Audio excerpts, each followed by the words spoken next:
Good morning students, class 7। बेटा, कल मैंने आप लोगों को भारत माता का मंदिर जो कविता थी उसकी व्याख्या पढ़ाई थी, ठीक है। और मैंने आप लोगों को व्याख्या लिखने को कहा था। आज मैं उसके जो है उस चैप्टर के आपको क्वेश्चन आंसर बताऊंगी और दूसरा आपको जो है बुक भी फिल कराऊंगी। तो जिन बच्चों के पास बुक है वो बुक में फिल करेंगे और जिनके पास नहीं है उसको रफ में नोट करेंगे। ओके, इतनी बात आ गई समझ में। देखिए, इसमें पहला क्वेश्चन है ये, कवि ने भारत माता का मंदिर किसे कहा है? ठीक है, क्यों? कवि ने भारत माता का मंदिर समस्त भारत भूमि को कहा है क्योंकि ये भारत माता का ऐसा मंदिर है जिसमें समानता की चर्चा होती है, ठीक है, जिसमें सभी लोग समान माने जाते हैं। यहाँ पर सभी के कल्याण की वास्तविक कामना की जाती है और यहीं पर अर्थात इस भारत भूमि में सभी को परम सुख रूपी प्रसाद की प्राप्ति होती है। आ गया, ये आपका पहला आंसर कंप्लीट। ओके, अब देखिए प्रश्न खा, ठीक है। खा प्रश्न देखिए, बुक में आप देख सकते हैं। कवि भारत की किन विशेषताओं से प्रभावित है?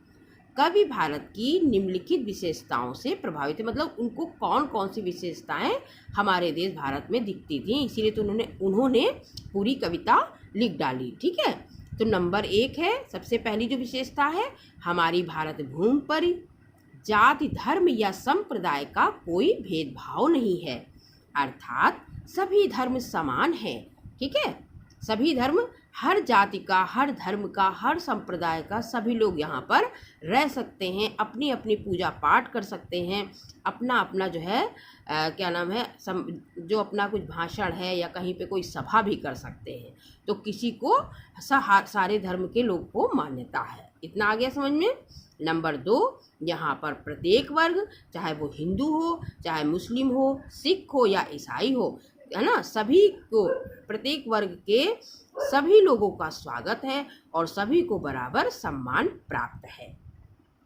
थर्ड देखिए बेटा, हमारा देश अनेकता में एकता का संदेश देता है, अर्थात यहाँ पर अनेक बोलियां बोली जाती हैं, अनेक धर्म के लोग रहते हैं, फिर भी हम सब एक हैं, एक भारतीय हैं। इसका संदेश, इसका तात्पर्य ये हुआ कि अनेकता में एकता का संदेश, अर्थात हम सभी भारतीय ही कहें। अभी अगर आप कहीं भी बाहर जाएंगे तो आप यही कहेंगे कि मैं भारतीय हूँ, ठीक है, मैं इंडियन हूँ। तो हमारा देश भारत अनेकता में एकता का संदेश देता है। नंबर 4 देखिए, इतना आ गया समझ में। हमारे देश भारत में संपूर्ण संस्कृतियों का हमारे देश भारत में संपूर्ण संस्कृतियों का, यहाँ पे समावेश कर लीजिए, संदेश नहीं होगा, समावेश, ठीक है। यहाँ पर सारे बच्चे समावेश करें। हमारे देश भारत में संपूर्ण संस्कृतियों का समावेश है, ठीक है। ये आपका प्रश्न खा हो गया। अब देखिए, हमने व्याख्या सारी करा दी थी, है ना, और उसके बाद ये क्वेश्चन इसमें कविता में करवाए नहीं जाते, फिर भी मैं करवा रही हूँ, तो आप इसमें थर्ड क्वेश्चन काट देंगे। आपको थर्ड कॉपी में नहीं करना, ना उतारना ना करना है। उसके बाद देखिए 4, ठीक है, घा देखिए, इसीलिए मैंने जो नंबर है वो वही डाले हैं जिससे आपको समझ में आए। देखिए घा, कवि सभी भारतवासियों को सुख दुख बांटने का परामर्श क्यों देता है? कवि सभी भारतवासियों को सुख दुख बांटने का परामर्श क्यों देता है? आंसर देखिए, कवि सभी भारतवासियों को सुख दुख बांटने का परामर्श इसलिए देते हैं क्योंकि कवि का कहना है कि भारत में निवास करने वाले हम सब आपस में भाई बहन के समान हैं, अर्थात एक ही धरती माता की संतानें हैं। आगे इतने समझ में, ठीक है। अतः हम सभी लोगों का ये उद्देश्य होना चाहिए, ये कर्तव्य होना चाहिए, ठीक है, कि हमारे देश के नागरिकों को किसी भी प्रकार का कोई कष्ट ना हो, सभी के सुख दुख को आपस में मिलकर बांटें, अर्थात सभी एक दूसरे के सहयोग के लिए तैयार रहें। बेटा, ये जो मैंने 3 क्वेश्चन आपको बताए हैं, का, खा, घा, ठीक है, ये आपको फेयर कॉपी में जितना कल का वर्क बताया था उसके बाद ये फेयर कॉपी में आपको करना है। ठीक है, अब इसके बाद देखिए, आप बुक खोलिए, ओपन करिए, बुक ओपन करिए, बुक ओपन करिए, पेज नंबर 7 पे देखिए। ये आपके मौखिक हैं क्वेश्चन आंसर, ठीक है, मौखिक हैं।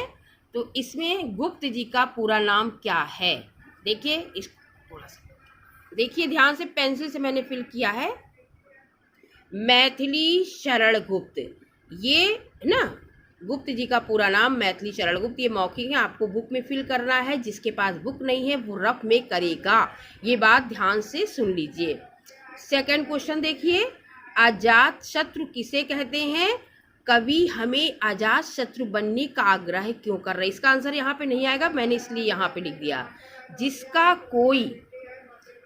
कोई शत्रु ना हो उसे अजात शत्रु कहते हैं। कवि हमसे अजात शत्रु बनने का आग्रह इसलिए कर रहे हैं कि शत्रुता त्याग कर सबको बेटा अगर ना समझ में आए तो एक बार मैं फिर रिपीट कर रही हूँ कि जिसका कोई शत्रु ना हो उसे अजात शत्रु कहते हैं। कवि हमसे अजात शत्रु बनने का आग्रह इसलिए कर रहे हैं कि शत्रुता त्याग कर सबको अपना मित्र बना ले। ठीक है, अब गा देखिए, कवि करोड़ों कंठों से किस प्रकार का जयनाद सुनना चाहते हैं? इसमें क्या होगा? सबके कल्याण का। ठीक है, सबके कल्याण का, ये ना हो हटा दो, सबके कल्याण का जयनाद सुनना चाहते हैं। ठीक है, दूसरा देखिए, कवि कैसी बुद्धि नहीं चाहते हैं? शत्रुता आंसर है इसका, शत्रुता की बुद्धि नहीं चाहते। ठीक, ओके। कवि ने समस्त, अड़ा देखिए, कवि ने समस्त तीर्थों का तीर्थ किसे कहा है?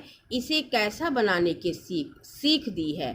तो इसमें आंसर होगा, कवि ने समस्त तीर्थों का तीर्थ भारत को कहा है। ठीक है, भारत को कहा है, भारत को कहा है। ठीक है, ये आएगा। उसके बाद देखिए, इसमें इसे कैसा बनाने की सीख दी है? यहाँ के मनुष्यों में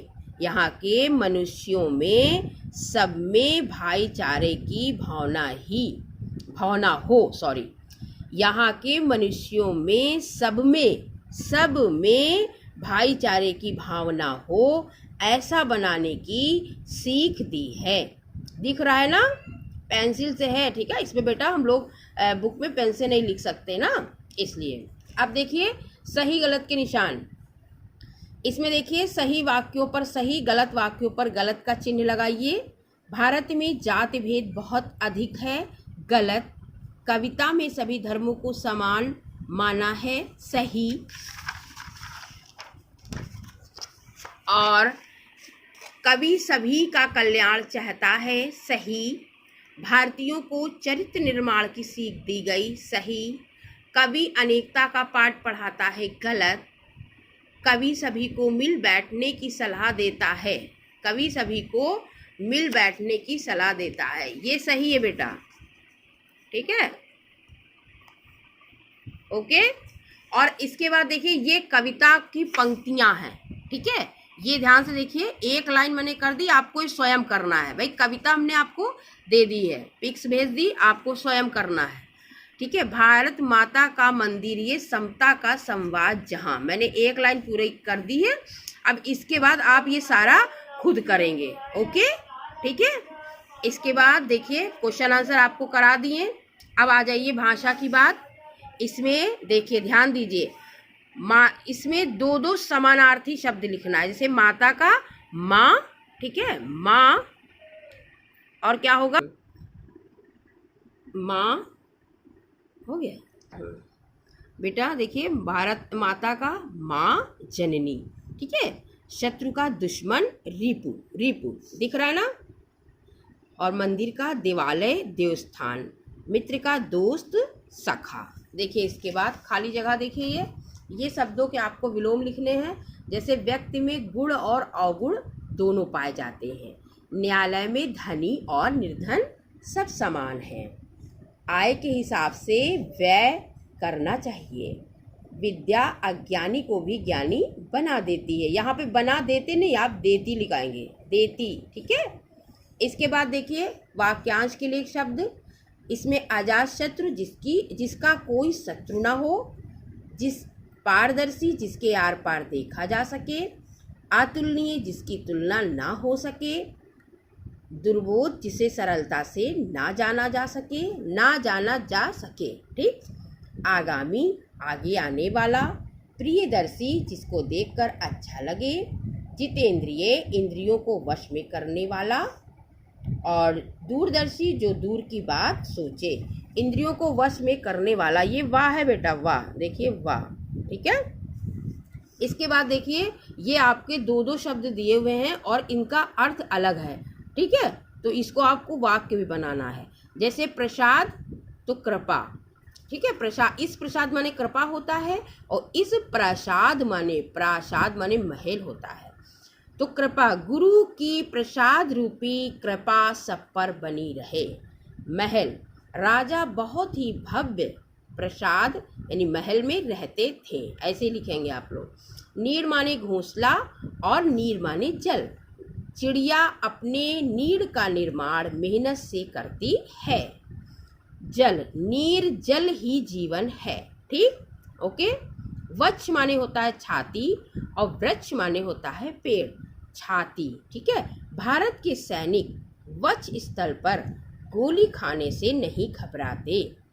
वृक्ष यानी पेड़, रावण की पुष्प वाटिका में अनेकों वृक्ष थे, ओके। इसके बाद देखिए आपका नंबर 5, इसमें आपको ये मिला कर लिखना है बेटा, है ना। संधि में आपको जब पढ़ाएंगे तो समझ में आएगा। जैसे सम प्लस मति, सम्मति, सम प्लस योग, संयोग, सम प्लस कल्प, संकल्प, सम प्लस गति, संगति, ठीक है। हो गया इतना। और उसके बाद सम प्लस शय, संशय, सम प्लस तोष, संतोष, सम प्लस देह, संदेह, सम प्लस मोहन, सम्मोहन। ये आपका कंप्लीट होता है, ठीक है। ये आपका अभ्यासकार कंप्लीट होता है, और इस अभ्यासकार में आप जो है आज की डेट डालेंगे कि हमने करा, ये जो है 9/5/19/5 ये, ओके। आज की डेट डालेंगे और ये क्वेश्चन आंसर में आप लिखेंगे इन कॉपी, ठीक है। आप कॉपी में कर रहे हैं ना, तो इन कॉपी, ओके। अब जो ये आपका चैप्टर यहाँ पे समाप्त होता है। बाकी नेक्स्ट टर्न पे मैं आपको आगे पढ़ाऊंगी। और सारे बच्चे जिनके पास बुक्स नहीं है वो फेयर कॉपी में करेंगे, जिनके पास बुक्स नहीं है वो रफ में करेंगे, जिनके पास बुक्स है वो जो है इसको अपनी बुक्स में फिल करेंगे। अंडरस्टैंड, ओके बेटा। अब जो है ओके, बाय बाय, ठीक।